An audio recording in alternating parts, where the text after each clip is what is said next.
artist, art teacher, youth activist, photographer. Each time city councils would pass a bylaw to restrict activities for kids, my teenage students would, get more and more depressed. Well, the concept of a protest party had been sort of bubbling around in my head for months.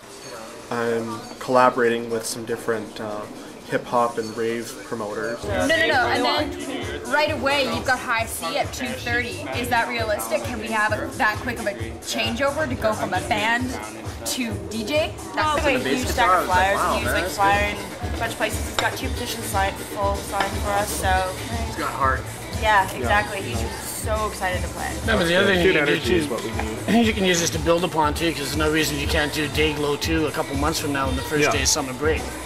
Well, that's one of the things on the command list, is if by the end of April kids don't have stuff to do for summer vacation, we're going to bring it to city councils. So I guess I've been getting about almost 100 emails a day with people asking questions about DayGlow. I went to Bryan, Salmi of the Rhino Party and said, okay, this is what I want to do. We're using their advice to help deal with police and city officials because the Rhino Party has had some amazingly successful protests. Every fucking movement that's made this race more humane has either been started or been propelled by youth, because you got the ideals, you got the dreams, and so many people get them beaten out of them so badly.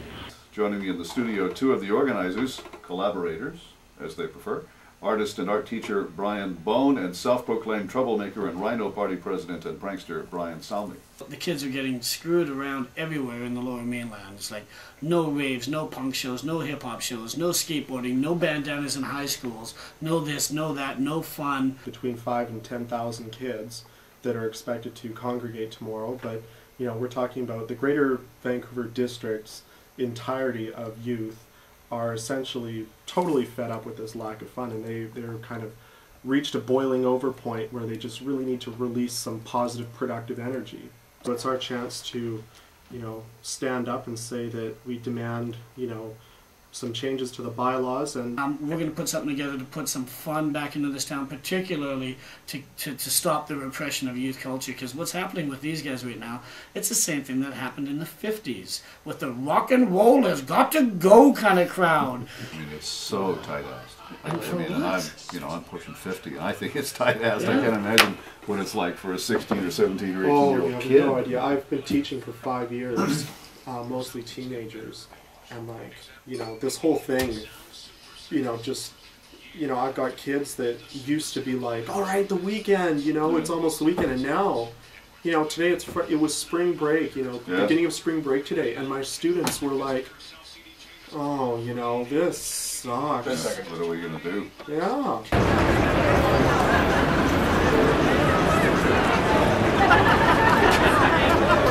I don't know, there's since there's maybe 6, 7, 800 ravers here. Okay, I'm thinking maybe we should get a DJ on first instead of the band, just so, because mostly it's the rave scene right now. That's okay. Well, I'm pretty stressed out, but all in all, there's a great crowd here. I'm pretty happy with it so far. As soon as we get music going and, start showing people that it is underway, I'm pretty confident that the crowd will gather. We're only behind about an hour, which, all things considered, is not too bad. It could have been a lot worse. It's a fucking party, she was gonna say what? We'll kick it like this, we'll kick it like that. Just keep the bass right down low and bring it flat. The city just sort of stagnating in a no fun limbo where there's no activities whatsoever on the larger corporate scale, but the fact is on the underground level or for kids, things have been taking place for years and years. It's a tribal gathering. It harkens back to colonialist attitudes against First Nations or Aboriginal or African tribes. It's the gathering of the tribe, the getting together, the spirituality, the synesthesia. Progression can only occur when each generation overthrows the previous. I do believe that as generations progress, there have to be changes.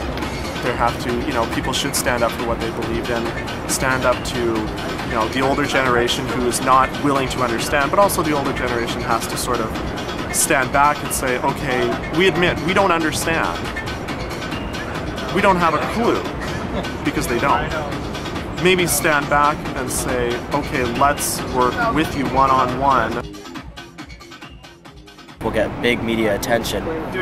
People like such as tourists who come here may not want to come back if there's no fun in it. They may want to go somewhere else. Once the tourist industry may get hurt, Vancouver might start listening because that's where the money is. We're giving them about 1 month till the end of April to make immediate changes, and we've got a list of demands.